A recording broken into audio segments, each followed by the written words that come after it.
afternoon. How is everybody today? Ready to change the world? Or at least get buzzed for a little bit. All right, well, it's a pleasure to be here with you guys at Smart Girl. My name is Kira Davis. As Stacy said, I'm a video blogger. I'm a stay-at-home mom, and I'm a semi-retired actress. I haven't been involved in politics all that long, like Stacy and Terry, but I've always been a political junkie. And after the 2008 elections, I thought, I'm so ticked off about how stuff is going. I've got to get in the game in some way. And just kind of started writing and doing videos, and had a couple of videos that went viral. And it's just progressed from there. But my passion is for economic freedom, especially in the Black community. For those of you that are from this area in Indiana, I'm from Gary. And so I spent a lot of years there in the community, working in the community, and that's really where my politics changed, because I saw all of the policies that I always supported my whole life. I got to see how they actually worked, because I was working in nonprofit and running an after-school program. I got to see how they actually worked, and I realized they don't work. And I thought, we've got to do something. You know, the Black community is really suffering because of all of these false promises. So that's really where my passion lies, and I'm very privileged to be with these amazing women here. And let's just go ahead and introduce our panel today. We have Brittney Morrett with us. Brittney received her BA in Middle East Studies from George Washington University and is currently the Youth Projects Manager at the Libra Initiative, where she promotes economic freedom to the U.S. Hispanic community. Named one of Huffington Post's top 50 Latino voices on Twitter, Brittney has been published by outlets from NBC Latino to the Daily Caller to The Guardian. She runs a weekly radio show called Voces Latino. Outside of politics, Brittney enjoys participating in dance competitions, going to the gun range, and outdoor activities like camping. She also wrestled bears in her spare time. No, I just know that. No, not yet. Okay. Adrienne Ross is a 17-year public school English language arts teacher in upstate New York, a blogger and a political neophyte. A late political bloomer, she awakened during the 2008 campaign. She is the sole creator, editor, and publisher of MotivationTruth.com and an editor and writer for conservatives for Palin.com. As both an American and a Christian, Adrienne believes she's been called to use her voice to address issues facing the country and to support others who have been called for such a time as this. Adrienne believes the only things that should ever be truly banned in this country are small children and puppies. No, I made that up too. All right, so ladies, let's get started. Minority outreach, pandering or not? I have a couple of questions to get started. I'll ask each of you to respond, and then we'll go to the audience and we'll see what questions all of these beautiful people have. So, if you have a word of advice to start, if you have a word of advice for the GOP in reaching minority voters, what would it be? Brittney, let's start with you. If I was talking to GOP leadership, the message that I would talk about would actually be the marketing and the rhetoric. I don't think there's anything wrong with our principles. Thank you. There's nothing wrong with conservative principles, and we don't need to change our principles. However, the way we market it is something that we need to do better with. If I was talking to the GOP members, grassroots activists, I would say the first step is actually showing up. A lot of times when I go into these communities, I hear, well, I've never met a Republican. I've never met a conservative. And so we actually need to show up before we can start that dialogue. No. I also agree. I agree with Brittney. The message it's the right message. We have to do a better job of how we articulate that message. I think the GOP has a tendency to look at the situation as our message is right for all of America, and therefore we don't need to reach out to specific groups of people, or to use the word target as we're using today. And I used to agree with that. You know, it's the right message, but I've come to see that if the conservative message is right for America, it's downright essential, in particular for the Black community, because of the unique needs that we have. And I think that we have to get beyond that place where we feel uncomfortable reaching out. Black families, Hispanic families, Asian families, they care as much about their children, they care as much about education. We have got to reach. Unemployment is a major issue, and if we truly believe that we have the message that can set some captives free, then we need to take that message. We need to not be afraid, we need to step out, and we need to target. It's not just about votes, it's about believing that our message has value and taking the message to people. That's my advice. That's good. I want to piggyback on that. I think something you said was very interesting. You said we have to be willing to be uncomfortable. And I think that's what's difficult for a lot of people. But getting back to something you said, Brittney, as well. You said, you know, you both kind of said this, we need to think more about marketing, how we market the message. But is marketing not pandering? I mean, when you're talking about the GOP having like a specific director of African American communications, is that more just kind of, pandering is the best word, or is it something that's necessary? So I would say that it's something that's necessary, and one of the examples that I always use would be, imagine you're a car salesman, and you need to get rid of a Mustang convertible, and you have two customers come up. One is an 18-year-old Hispanic boy from Miami, Florida, and another one is, say, a 67-year-old white woman from Omaha, Nebraska. Same car, same product, it's not changing. But how you sell it, how you market it, might be different. You're going to appeal to different frames of reference. That's what we're essentially talking about here, is we're not trying to change the principles of limited government, economic freedom, family values. It's just appealing to the different frames of reference that come with having a different culture, or being a woman as opposed to being a man. So that's really, I don't consider that pandering, I consider that being smart. And I don't think that the GOP needs to go into the Black community and say, hey, I'm here to offer you this, that, and the other thing. I'm here for the Black community. I think as a teacher, one of the things I've often said is people don't care how much you know until they know how much you care. And so if you go caring and you bring a message that people need, then you bring the message. I mean, I don't have to come and say I'm here to save the Black community. But I mean, if you look into the Black community, you think about the Black church, for example. I mean, lots of people are very active. Go where they are. Again, step out of your comfort zone. Go where they are and talk about the things that matter to people. And I believe it all comes down to building relationships with people. It's about building trust. No one's going to listen to you if they don't first trust you. And you know, Black people, you know, we may not trust you for longer. You know, we may be a little bit more skeptical, but the point is, do you believe in the message enough to step out of your comfort zone, understand that there's a need, and if we don't reach out, then we continue in the same cycle, and we need to get out of the cycle. I couldn't agree more. And I think you ladies make two very excellent points, and I think you hit on something, Adrienne, about developing relationships in the community, and I'm sure you do too, get asked this question all the time. How do we reach, you know, our minority community? You build relationships. Freedom is a slow burner, and that is the disadvantage we have as conservatives. It's not emotional, you know, it is not like perfectly packaged for, you know, the Saturday night movie on HBO. There's a lot of work and responsibility that goes into freedom. It's a hard sell. And it takes a while to spread. A liberal can go out there and say, reproductive rights for everyone. And everyone's like, yeah, of course, who could be against rights, you know? And it inflames the emotions. But as conservatives, of course, we're a little more practical. We understand the framework of society and how to work within that, but it's harder to sell.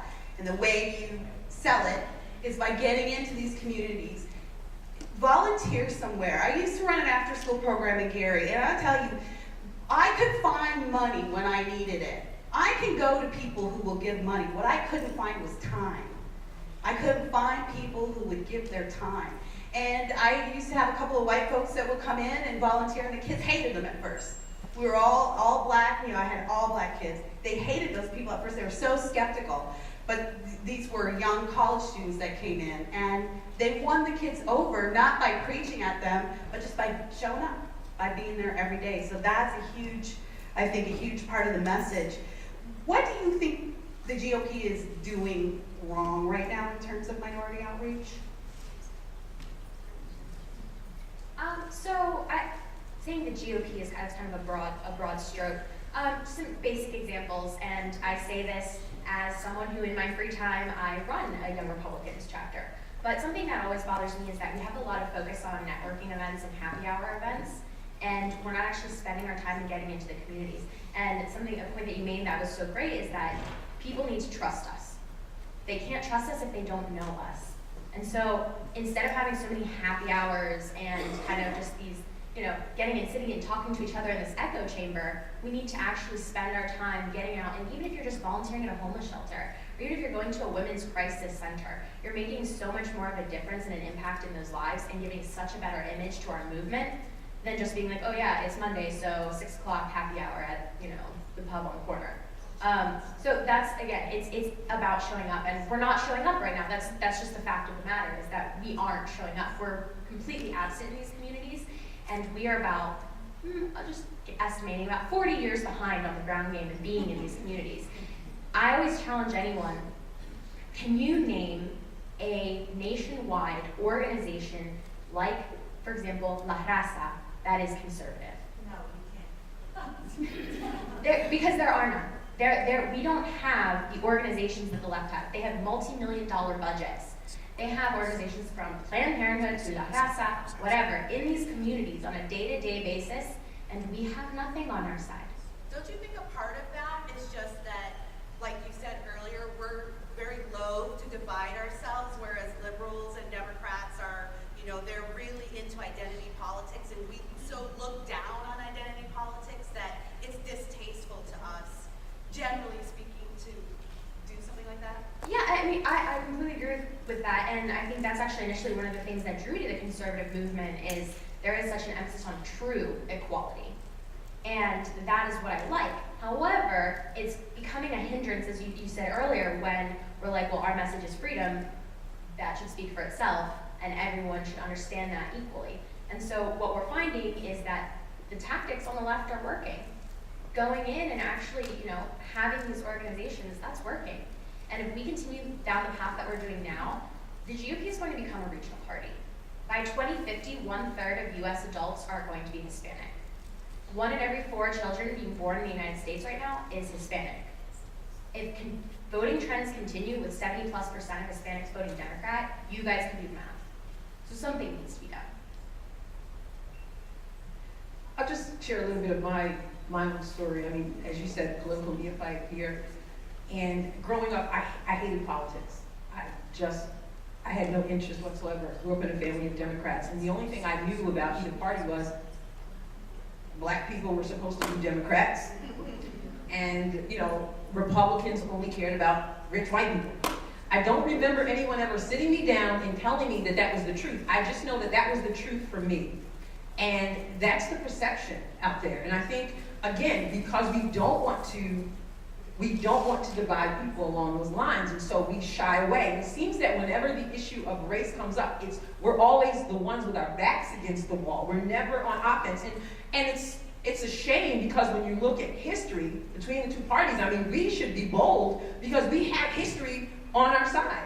And yet we don't want to step over, and we don't want to reach out because we feel that, well, that's not important. We have the message. And so, again, it comes back to messaging. We have the message, no question about it. Are we willing to articulate that message? Are we willing to go on the offense instead of just, having our backs against the wall?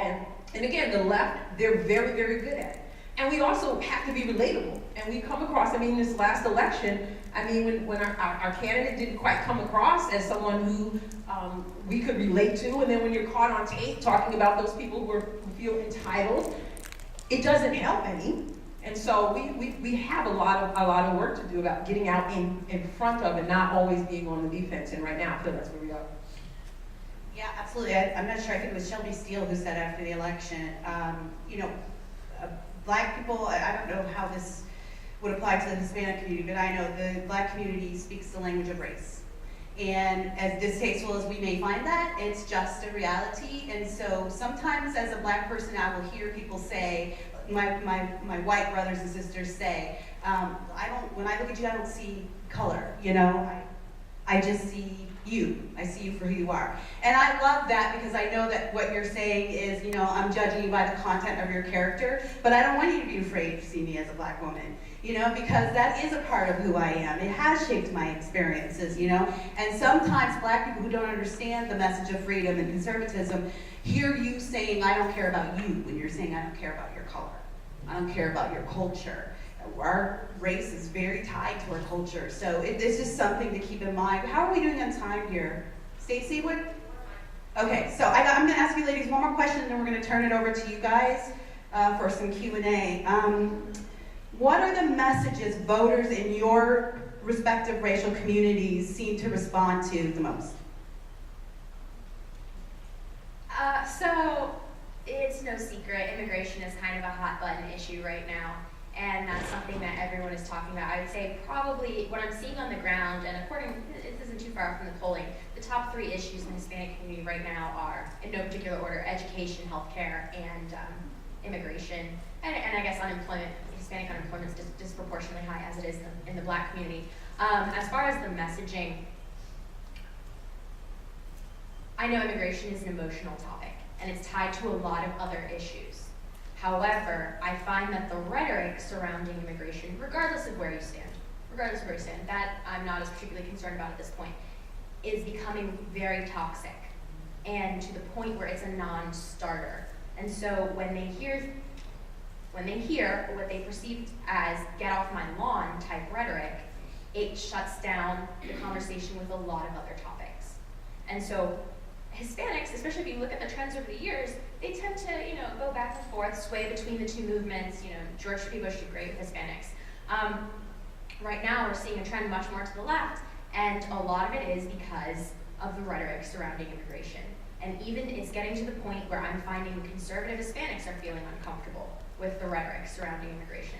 So by no means am I saying that we should have open borders and, whatever. I'm saying when you're articulating your points, and when we as a movement are articulating our points, and very valid points about border security, and about limited government, and about privacy, that we just need to make sure that we're doing this in a way that isn't going to be so off-putting that it turns them away from the Republican Party overall. As far as education, school choice is a home run with Hispanics right now. We should completely be on the offense with school choice. If you look at Wisconsin, they're doing a lot of great things with school choice, and Hispanics overwhelmingly are favoring it in the polls. And you said earlier, we play defense too much. There's a quote that I love from General Patton, and it's, nothing was ever successfully defended. There's only attack, attack, and attack. And that's what we need to be doing on these issues. I just want to piggyback on something you said in terms of, as a teacher, school choice is such an important issue, and I guess sometimes people are surprised as a public school teacher that I would speak on that, but I'm there every day and I see what's going on, and that is something that again matters to no matter who, whatever the demographic is. People care about their children, and President Obama, he came in and where the DC voucher program, for example, was working, and parents, and parents were satisfied with that. And yet, you shut it down, and that's an issue that matters to people. But what I hear from people, again, it's the messaging. I hear a lot of people, when you talk about immigration, for example, they see that as, again, the Republicans being racist, wanting to shut certain people out. I've had conversations with people about that. And the economy is obviously a very important issue. Unemployment is a very important issue. But it seems that with President Obama, the coolness factor, the hip factor, seems to have had more weight with people than even their current circumstances. Being willing to give him another shot, even though economically they're not doing well, even though his policies don't seem to be doing well, it just seems as if they trust him, or if they don't think that he's doing a good job, they like him. And that cool thing. And I don't understand that, like him. I don't care to like you. I just want you to, I'm not here to like you. You're here to run the country, and you're here to move us forward. I'm not going to sit down and hang out with you, But that matters to people. And then when you add to that the fact that he comes across as relatable, and we don't, and we're not messaging well, it is a bad combination, and so I think I agree with you, those issues that are important, but how are we going to articulate them and how are we going to get past the coolness and the racist meaning that. Oh, yeah, very good points. I think one of the things that your comments reminded me of is something I have to remind myself of a lot, is that it's important to always operate from a place of love instead of anger. It's really easy to be angry. There's a lot of stuff to be angry about, so I certainly don't fault anyone for being, pissed a lot of the time, but all of it's rooted in our love of this country and the freedom that we have. And so when you are talking to Hispanic voters about immigration, and it's a sensitive issue, and you have, I have very clear feeling as an immigrant, I'm a Canadian immigrant, as an immigrant, a legal immigrant myself, I have very specific, passionate feelings about the issue. But I can't start a conversation with somebody with the, like you say, the get off my lawn attitude, because my opinions aren't based on what's fair and what's not. My opinions are based on what I love about this country and what I love about what this country offers people like you and me. And so don't forget, when you're talking to people, that's where you need to start with. You need to start from the place of love. And the coolness factor thing, a couple of friends and I have this conversation over and over again about conservatives in the arts, and I get asked this question all the time by groups that I speak to. What can we do to affect the culture, to change this idea of, look, Democrats are cool, and then everybody else is not cool. And I was like, and one of my things that I always say is, stop raising politicians and let your kids be musicians and actors and writers and producers, because like Andrew Breitbart always said, politics is downstream of culture. It's the culture that affects the politics. So don't be afraid to let your kids grow up and be a part of the culture, but having those great traditional values of freedom. And they'll bring that into the work. It doesn't have to be literal. They'll bring it into the work that they do. So that's how we battle that coolness factor. Yeah, we don't look cool right now because we don't have a lot of people that do cool stuff. Politics is fun, but it's not very cool, so that's one thing. All right, let's go to the audience. Does anyone have a question for our esteemed panelists? Raise your hand if you have a question. Yes, in the green? Oh, Stacy's got a mic. Great.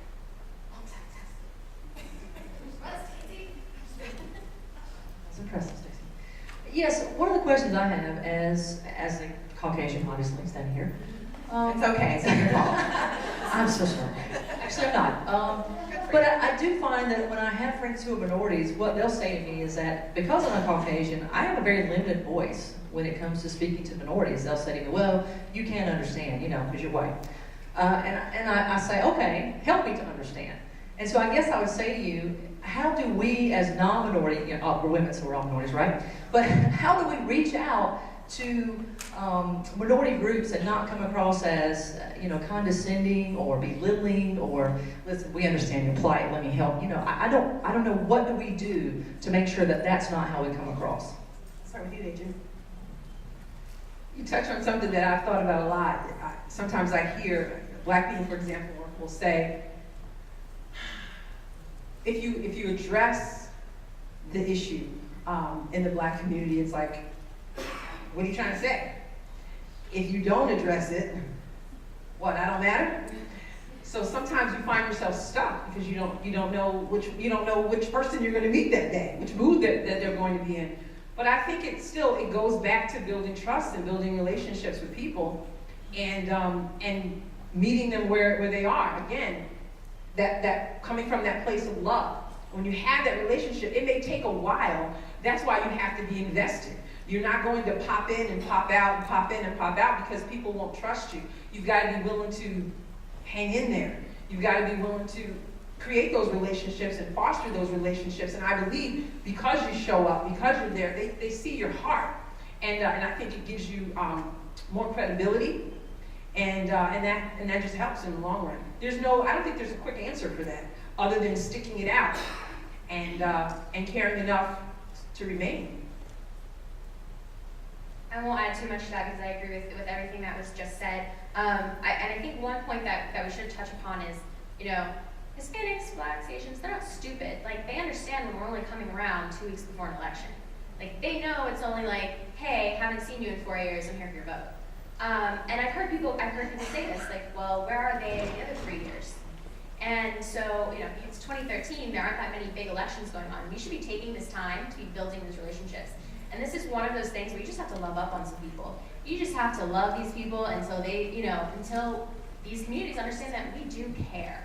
And sometimes I forget about this too. I'm like, the vote. But then, you have to take a breather and be like, why do I do this? Why do we all do this? Why are we giving up? Them to vote Yeah, why do we want them to vote that way? Why are we giving up our weekend to be here right now?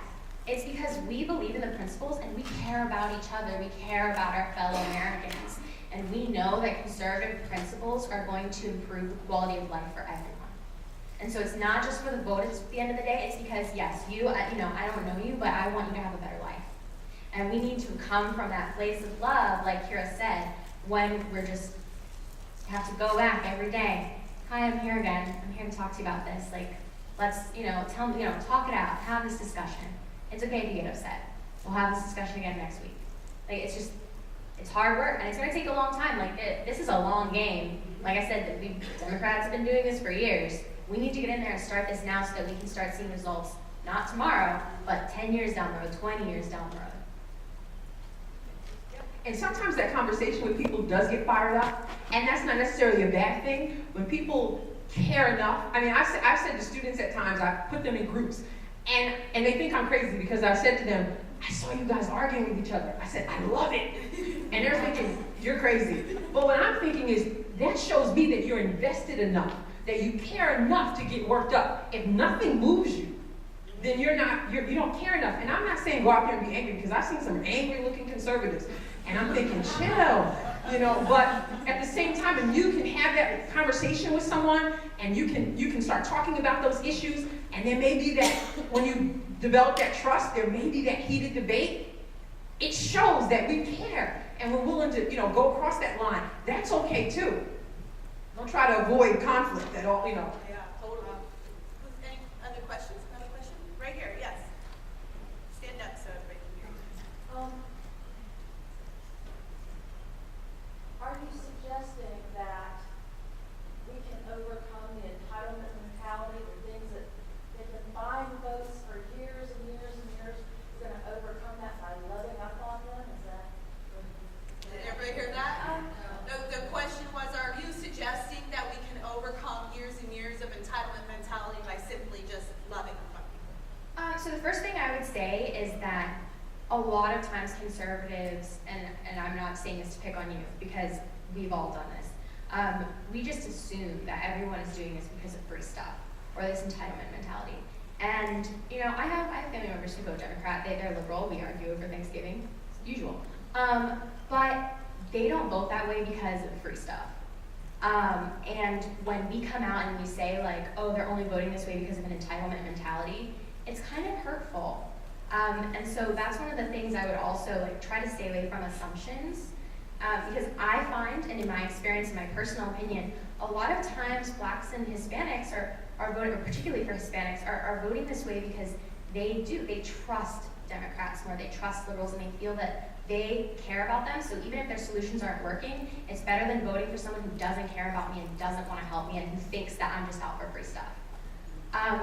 So no, I don't think love is just going to suddenly make everything better. But at the same time, I think that by taking a step back, taking a breather, and realizing that we're in this for the long haul, like we are going to have to keep our patience. We're going to have to come from a place of love literally all the time. And yes, it's hard work, and yes, it's exhausting, but that's just the reality that we're facing.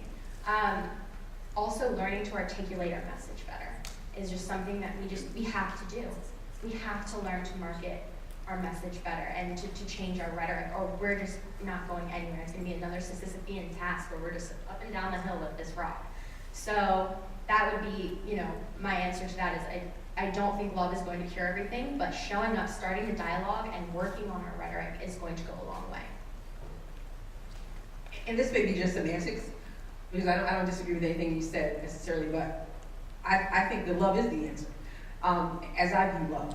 and that is, it's not a feeling, it's what you do. And so everything that we do, the reason that we go, the reason that we're reaching out, the reason that we're willing to be in the fight is because we love, is because we care. It's not just about votes, though let's not be foolish, we need votes as well. But it's not about votes, it's about coming from that heart of love and believing that what we have can make a difference. And so, again, will it be overnight? No. But everything we do stems from that. And you made an excellent point in that on the left, they come across as people who love. They come across as those who care. And that perception has gotten them where they are. And it's not just about entitlement again, because I grew up in a family of Democrats, and when I sit and talk to family, we don't do a lot of talking about politics because it's dangerous, you know? And you have to be wise if you want to, you know, but you have to make it to Christmas, right? But, so we don't talk a whole lot about it, but when we do talk, just in general, what I hear does not line up with what the left usually pushes. And I'm thinking, you don't even believe it. But they have bought in and been conditioned that those are the ones who care about the little guy. And they continue to associate themselves with being the little guy, as opposed to being a victor rather than, in many cases, a victim. Yeah, very good. I would just want to add that I disagree with you. I do think that there is such a thing as an entitlement mentality, not isolated to race, though, and not connected to free stuff. Because I think you're right there. That people aren't saying, how much free stuff can I get? I'm going to vote, check this person. But there is, you can actually see it in the younger generations, like across the racial spectrum as we move forward in this materialistic society, that there is an attitude of, I'm entitled to be happy. I'm entitled to not have to struggle. I'm entitled to, so it's not necessarily I'm entitled to a free phone, but there is this sense of I'm entitled to a good life. And if I don't have it, it's because somebody else has a better life. And that, I think that's what I believe that's what you were expressing. And so just interesting point of disagreement. I guess we don't agree on everything up here. But I do agree that, and I think the overwhelming message here is that you have to meet people where they are, and you can't make a judgment on each person you meet.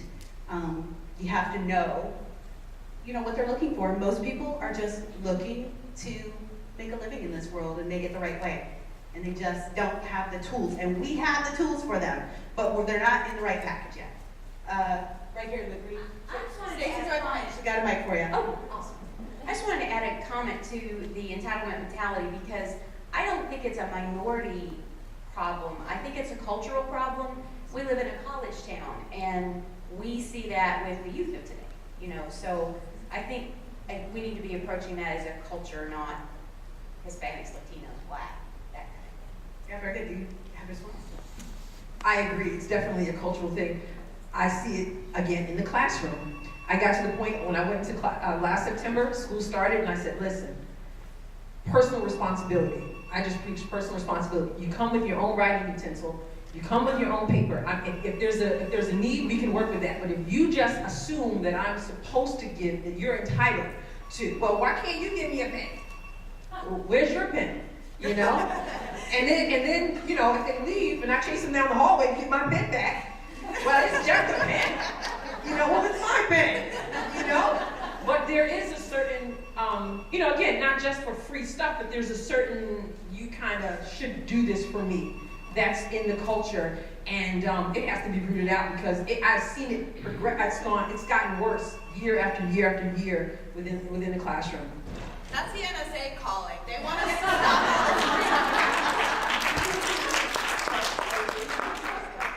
I should just clarify, I agree that there exists an entitlement mentality among many. I also agree, I don't think it's necessarily a racial, and solely a racial issue. However, I think going into any kind of discussion assuming that that person is voting Democrat from an entitlement mentality can be detrimental. I probably didn't articulate that properly the first time. Thank you. Yes, okay, right, checkered shirt, and then we'll go to beautiful lady in the pink. Thank you. This might be it's probably a stupid question, but it's very elementary, I guess, would be a better term. Where do we go? I can't just show up at church on Sunday and say, hey, how can I get involved here? I know how I can get involved in my area. Like I know the director of United Way and all the agencies that are under him and where I can go to find things. But if somebody here maybe doesn't live in a community that has that or has that relationship, where do you go to find someplace to get involved, to make a difference? That's a good question. Because I don't live in a community that's just booming with all kinds of activism outlets. So I don't know. Maybe you have a better answer for.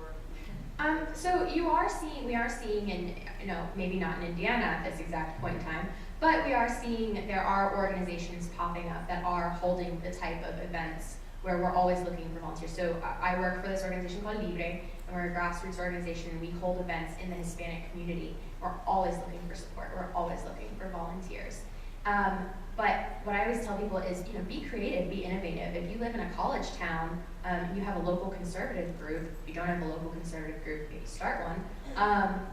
College student groups are always looking for free stuff, actually, food. Let's be honest, we're a struggling college student, you're gonna go to an event with free food. Reach out to these college groups, for example, and say, hey, we're having a meeting on student loans. And maybe come on out and just have dinner with us and talk about that. Or go to the events that are being held by the churches. A lot of churches hold picnics or fairs. Just show up. It doesn't even have to be from a political perspective. Just show up and introduce yourself. Show up to the student organization events and just support. And then after you kind of get ingrained in the community is when you can start building those bridges from a political perspective. So I always tell you, be creative. Go to the spoken word event that's at the cafe on Tuesday night and just meet people and say hello and get involved in a personal level, and then you can move forward. Because right now we're completely absent from these communities. So yeah, showing up to a Latino church on a Sunday and being like, hi, let's talk about Republicanism, probably not going to work. But showing up and being like, I attend the church down the street, I just wanted to come meet you. This is my name, my contact information. If you ever want to have a joint barbecue, why don't we try that? And just actually showing up in the community and simple saying, hi, my name is. Churches are a great place to start, especially in the Black community. This is one thing that kind of ticks me off about Republicans and conservatives. The Democrats are in our churches all the time. They're the ones that are whining and moaning about separation of church and state all the time, but their politicians are in our church. Why don't we go to our churches? You know what I mean? So that's kind of a pep tangent, sorry, but churches are a great place to start. I remember when I was younger and looking to volunteer, just doing an internet search, a lot of your local governments will have lists of organizations that work in your community that do after school programs, food pantries, that kind of stuff. Do a search of your local community, see what there is, and don't think you're gonna find the right organization for you right away. Look at it as testing out some flavors, seeing where you fit. I've done enough volunteer work to know they're always needing volunteers. Call, say, I want to stop by and help out at the soup kitchen for an evening. What can I do? What do you need? And you'll start to find other opportunities as well that way. So the internet search, what your churches in the local area are doing are a great place to start for local outreach stuff. You, young lady? This will be the last question. Okay. I kind of lost my train of thought. Okay. We were talking about the entitlement mentality. Yes. Yeah, okay. So, kind of winging it because I can't remember my little speech I had. But from my perspective, because I am, African American, in case you guys haven't known. What? I don't have any hair tan. I'm here. But as a, especially a young Black woman, and I do live in the hood or in the inner city, and I do. You can say the hood. These people know what it means. Oh, so y'all down with brown, okay. I do feel like it is a welfare. I do feel like a lot of people do have a welfare mentality, especially a lot of African Americans. And it goes back into, history, and that's how, the Democrats did get the vote. And that is something that really irritated the heck out of me with the last election. Like, you would go down your Facebook, I'm a Facebooker, and you would go down your Facebook news feed and it'd be like, don't vote for Romney, he's gonna take away your food stamps. And they have 5,000 likes You know what I'm saying? So it's like, that's when you know that it has reached a point where it's just like, all you want to do is just take, you know what I'm saying? Like, and not every single one. I mean, obviously, and not, you know, in every single case, but it is a greater welfare mentality than we do want to admit it, and we need to stop being so, oh, well, we don't want to upset anybody and offend anybody, but we do need to start, you know, being more honest about, you know, So how reality. do you approach it when you see those posts or when you're talking to your friends in the hood? What do you say? Or do you not say anything? Yes, I do. Okay? All of y'all can friend me on Facebook and you will see I do. I am very What's your vocal. name? Cecilia S. Johnson. Cecilia S. Johnson. S. Johnson. Right, Look it up. Look it up. I hardly tweet, but look it up on Twitter. Like I'm very, huh? I know, yeah. But I'm very vocal about. Yeah, Kansas City, not Atlanta. But I'm very vocal about, you know, what I believe in, and it's like, it's so irritating, especially living where I live, when it's just everywhere you go, you see an Obama sign. You see people saying they support him and support him and support him. You don't even know why you support these things. You know, and it is, like you were saying, it is like, they don't set you down and tell you that you're a Democrat and they care about you and love you because you're black and all this, but that is the reality of how it is. Like, that is how you're brought up. Like, we didn't talk about politics very much, but you automatically know, oh, I'm a Democrat. Yes. They care about me because I'm black and I'm poor. Yeah. And Republicans don't like me because I'm black and I'm poor. Thank you, know, so- Cecilia. Thank you. Sorry. All right, everybody.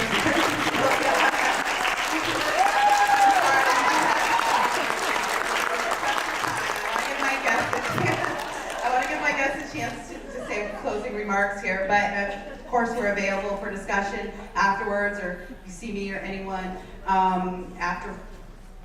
It's our pleasure to speak to you more on this issue. Ladies, any closing thoughts? So just to recap, I think what we all pretty much agreed upon here is that we need to start showing up. And it's an investment of time. It is, and it's going to be uncomfortable at times, but that's just something that we have to do, is to start showing up and also to be coming from a place of love and to be watching our rhetoric and how we're marketing freedom. Freedom is awesome. We love freedom. Freedom rocks. But we need to learn how to market it to everyone. And, you know, as this discussion has kind of showed, like, yes, different races, different cultures do feel different ways about different issues. Cecilia, yes, she just was telling us about, you know, what she witnesses in her community among her friends that are black. Well, in the Hispanic community, it's more of a sense of shame if you're on food stamps. It's a very entrepreneurial culture. It's, you know, you recently immigrate here and you want to start a business. That's how you make it in America.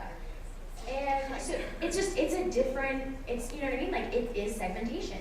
And there are different frames of reference, and we need to become comfortable with accepting that. And, you know, working in those avenues.